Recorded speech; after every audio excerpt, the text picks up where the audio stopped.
अपनी माँ बहन सबको उठा के एक छोटी सी रज़ाई में मैंने सबको लपेट के एक ट्रक में डाला है। मैं उस सरदार का बहुत बड़ा धन्यवाद करता हूँ। एक इंसिडेंट दिखा दो जहाँ कश्मीरी पंडित ने किसी को मारा है। वो शारिका देवी की भूमि, वो कश्मीर हमारा है। कि त्रिपाल जिसको बोलते हैं वो उसके साथ ढक के हम जैसे निकले, हमें ये पता कि आगे रास्ते पे हमें मार डालेंगे, इतना ये भी पता था कि मार डालेंगे। उनके मुस्लिमों के साथ ये हुआ होता ना, मतलब मीन्स वो निकल जाते तो भीख मांगते होते रोड पे अभी। क्या नाम आपका? मेरा नाम संजय पंडिता है। संजय जी, मूल रूप से कश्मीर के रहने वाले हैं? बिल्कुल, मैं कश्मीर से ही पैदा हुआ हूँ, मूल रूप से वहीं से आया हूँ।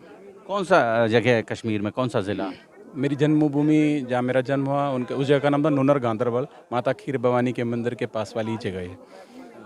कितने साल के थे जब आपको कश्मीर छोड़ना पड़ा? मैंने 10th का एग्ज़ाम दिया था। I was approximately 15.5 years old, 15 साढ़े 15 साल का था। तो वो जो दर्दनाक घटना द कश्मीर फाइल्स में दिखाई गई है, कितना सहमत हैं आपकी? कितनी सच्चाई के कितने नज़दीक है वो?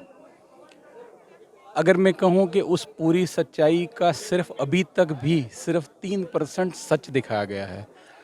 सच्चाई बहुत बहुत गहरी है।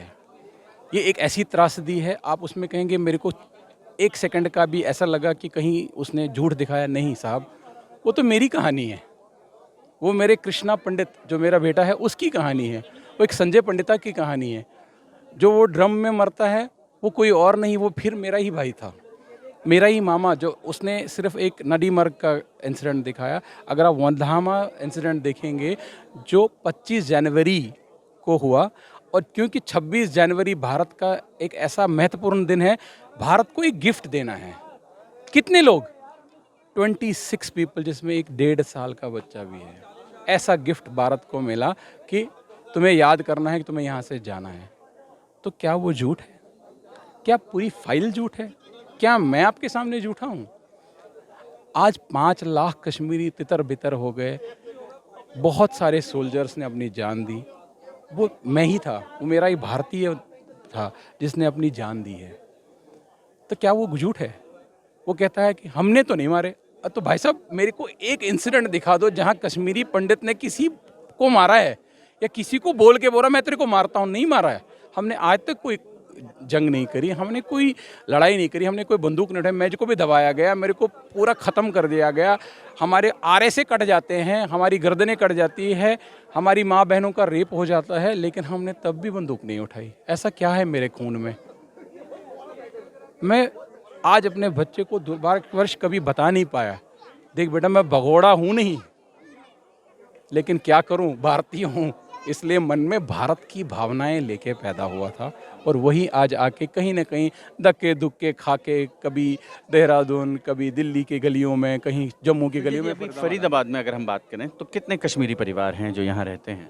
अप्रॉक्सीमेटली अगर मैं कश्मीरी एसोसिएशंस की बात करूं कि मैं उनके साथ भी जुड़ा रहता है, अप्रॉक्सीमेटली हम 1100 परिवार यहाँ पर रहते हैं अप्रॉक्सीमेटली, जिसमें कुछ तो रजिस्टर्ड है, कुछ रजिस्टर्ड नहीं भी हो सकते। Approximately I will take it around 1100 families together. अगर जनरली आप देखेंगे 3-4 लोग भी उसमें रहेंगे तो 3-4 लोगों के साथ भी आप ये मान के चल सकते हैं कि अगर that's the population what we have. Sharika Devi का मंदिर, उस रेप्लिका बना यहाँ अनंगपुर में, तो आप जाते हैं कभी वहाँ? बिल्कुल जाता हूँ। मैं शारिका देवी का बहुत बड़ा उपासक रहा हूँ। ये मेरी धर्मपत्नी है, ये भी बड़ी माता शारिका की उपासना करती है। तभी मैंने कहा वो शारिका देवी की भूमि, वो कश्मीर हमारा है।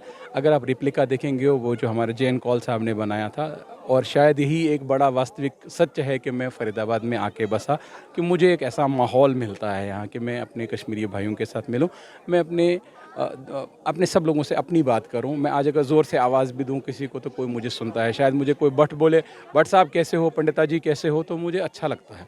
मट्टू साहब कैसे हो, पटवारी जी कैसे हैं, तो सब लोग मुझे मिलते हैं, तो मुझे इसलिए मैं यहाँ पर आया था। क्या नाम आपका? मेरा नाम सुप्रिया पंडिता है। सुप्रिया जी। सुप्रिया जी, कितनी उम्र रही आपकी उस समय? मैं 9th क्लास में पढ़ती थी तब, 14-15 ईयर्स की थी, और बहुत भयंकर हालात थे उस टाइम। और जिस कंडीशन से हम निकले, मतलब हमें ये लग रहा था कि अभी ना कि अभी हमें मार डालें। जैसे ट्रक में हम 5 फैमिली एक साथ बैठे, तो ये था। वो जो मूवी में ट्रक दिखाया जा रहा था, मतलब आपको मैं लगता है कि खुद आप ट्रक उसी में बैठ के आई हूँ, 5 फैमिली हम ट्रक में आए। मतलब ये था कि हमें पूरा ऊपर से ढक भी गया कि त्रिपाल जिसको बोलते हैं वो उसके साथ ढक के हम जैसे निकले, हमें ये पता कि आगे रास्ते पे हमें मार डालेंगे, इतना ये भी पता था कि मार डालेंगे। बाई चांस माता रानी का शुक्र है कि हम बच के निकले। और लेना देना कुछ सामान घर का कोई कुछ नहीं, खाली हमने कुछ मेन कागज़ जो सर्टिफिकेट स्कूल बच्चे के होते, मेन पेपर जो होते थे वो उठाए एक पापा ने मेरे, बाकी कुछ नहीं। सारी प्रॉपर्टी, हम लैंडलॉर्ड थे वहाँ के। हमारे इवन उस टाइम भी मेरे आंगन में फ्रूट्स के वो पेटियां पड़ी थी आंगन में, हम दिन भर वो भर रहे थे फ्रूट के पेटियां। तो शाम को ट्रक लेके आए और हम भाग गए। कुछ एक सामान भी घर का नहीं उठा पाए। बहुत बुरी हालत रही। और कैसे हमने अपने आप को सर्वाइव किया वो हम ही जानते हैं। कैसे पढ़ाई की, किस कंडीशन में हम रहे, वो हम किसी को बयान ही नहीं कर सकते। बहुत ही बुरी हालात में।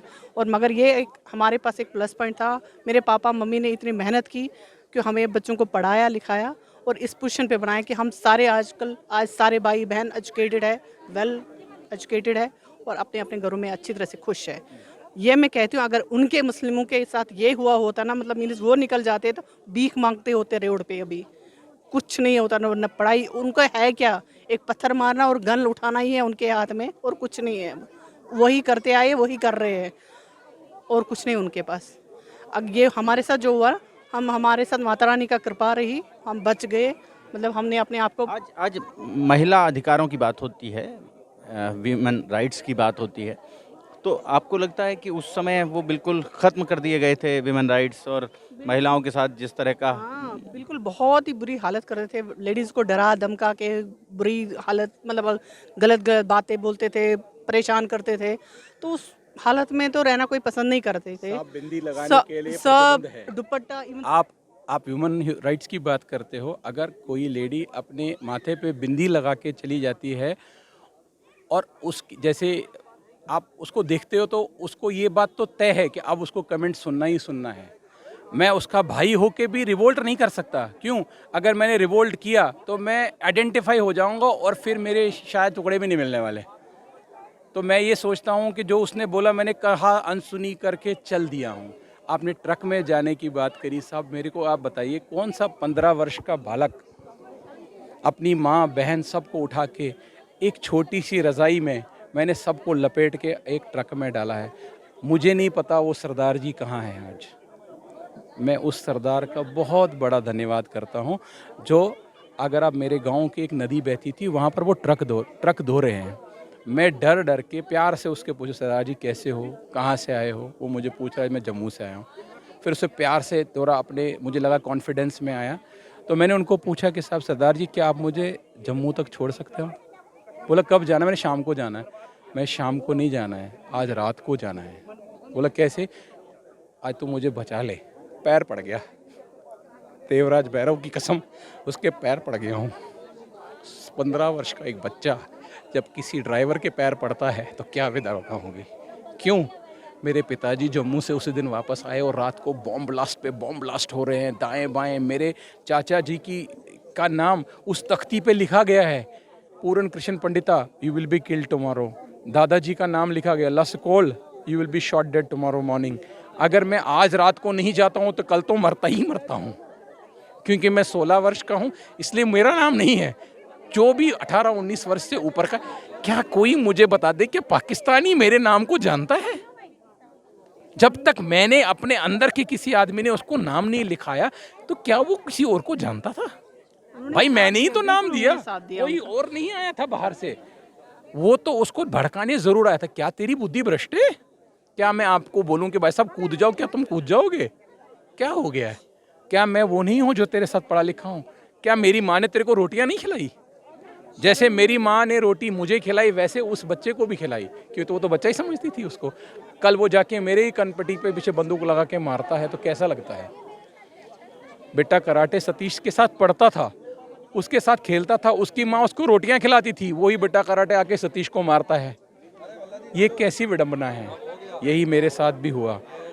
15 वर्ष का बच्चा, आप मानेंगे नहीं महा साहब, ईश्वर कसम कह रहा हूँ, रात भर बर्फानी रात में 29 तारीख फरवरी की रात जहां पर बर्फ की कदर गता पड़ रही है, मैं बोल रहा हूँ ईश्वर तू गिरा दे जो गिरानी बिजलियाँ। आज मैं अपनी माँ को बहन को बचा के ले जाऊंगा। मेरी मौसी जो लंगड़ी है उसको भी लेके आ गया, अब एक ट्रक में डाल दिया। अब सोचो कि हम 4-5 फैमिली एक ट्रक में, ऊपर से तरपाल बंद है, टाइट करके रखा हूँ। अब इतना विजिलेंट 15 साल का बच्चा कैसे होगा? अब उस बर्फानी रात में जब कि टेम्परेचर -7 है, -7 में छत के ऊपर एक छोटी सी जगह होती है, उस पे जाके जब मैं थक हार के चूर होके गिर गया तो उस पे सो गया। आप मानेंगे नहीं साहब, जब मैंने बानीहाल टनल के पास पहुंचा हूं, ये दोनों पोर्शंस मेरे काम नहीं कर रहे, मेरी टांगे काम नहीं कर रही। क्यों? वो ठंड सुन हो गई है। एक छोटा 18 साल 19 साल का तो लड़का फिर भी हट्टा कट्टा होता है, 15 साल का बच्चा कैसा होगा? आपने वो ट्रक में जाता हुआ सीन देखा ना साहब, जैसे वो ट्रक का सीन हुआ ना, मेरी तो जान निकल गई है। रोंगटे खड़े हो गए हमें। मेरे को वो मूवी देखने के बाद लगा कि मेरे को वो, मैं उसी एज में हूँ उस टाइम, और वही सीन मेरे सामने बिल्कुल आ रहा है। मेरे काम ना मतलब रोंगटे खड़े हो रहे हैं और मेरे आंसू रुक ही नहीं रहे थे। आपको लगा आपकी किसी कहानी है वो? बिल्कुल मेरे को लगा कि ये मेरी ही कहानी है। मेरे जैसे वो ट्रक में निकलना, जैसे वो सारी कहानी, मतलब जैसे वो नारे निकल रहे थे, वो क्या हालत हो रही थी, वो सब मेरे को लगा कि जैसे मैं उसी एज में वहाँ ही खड़ी हूँ और मुझे वो सब याद आ रहा, और वही चला उस टाइम। और रो रो के जो हाल हुआ हमें, वो हम बयान ही नहीं कर सकते उसको। क्या करें, हमारे साथ ऐसा हुआ। अब हम सोच रहे हैं अब ऐसा भगवान करे अब कभी किसी के साथ ऐसा ना हो, के साथ नहीं होना चाहिए। कभी किसी का। मेरी अब गवर्नमेंट ऑफ इंडिया से सिर्फ इतनी विनम्र विनती है, आप कोई एक ऐसा अधिवेशन पास करें, ऐसा बिल पास कर ले जिससे कि हमें सेफ पैसेज होके फिर हम उस भूमि में फिर से कश्यप ऋषि की भूमि में बस लें, जिसमें मैं आपके साथ बसूं। शायद मैं उसके साथ बसने में अभी भी डर में हूँ, मुझे नहीं पता मैं बस पाऊँ नहीं बस पाऊँ। शायद मेरे बच्चे उसके साथ सेटल हो पाए ना पाए। यही तो उसने किया, नॉलेज के एक सेंटर को ही उखाड़ दिया। अगर आपको किसी कल्चर को उड़ाना है तो आप उसके नॉलेज, इसकी संस्कृति को उड़ा दीजिए। अगर भारतवर्ष को ख़त्म करना है, नॉलेज को हटा दीजिए। भारत हमेशा युग पुरुष रहा है, भारत हमेशा प्रधान रहा है सभी देशों का। अगर आज हमें भारत को बचाना है तो भाई साहब प्लीज़ जाग जाओ, सतर्क हो जाओ। यही एक मेरी विनम्र विनती है आप सब लोगों से। तो फरीदाबाद देख सकते हैं, कश्मीर से आए हुए विस्थापित हुए लोग, उस दर्दनाक मंजर के बाद जो लोग अपना घर छोड़कर आए, अपने बाग बगीचे छोड़कर आए, अपनी संपदा छोड़कर आए, अपना अतीत छोड़कर आए, अपने पुरखों की भूमि छोड़कर आए, वो लोग वापस एक बार फिर अपने घर लौटना चाहते हैं। लेकिन चाहते हैं कि अब धारा 370 के बिना वो लोग, शेष भारत के जो दूसरे लोग हैं, वो भी उनके साथ वहाँ जाकर बसें। जोड़ेंगे आपको शहर की ऐसी ही और महत्वपूर्ण खबरों के साथ। बहुत बहुत धन्यवाद।